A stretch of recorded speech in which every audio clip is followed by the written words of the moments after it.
wetu Mtanzania mwenzetu Joshua Mollel, na leo tarehe 19 tuko hapa kupokea mabaki ya mwili wake kwa ajili ya mazishi rasmi ya heshima nyumbani kwao Tanzania, kijijini kwao katika wilaya ya Simanjiro.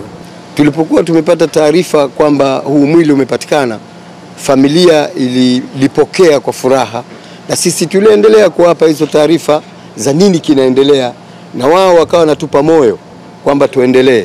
Kwa hiyo kimawasiliano na faraja na subira miongoni mwetu lilikuwa ni jambo la kupeana matumaini, na matokeo yake ndo kama haya ambayo tunayo.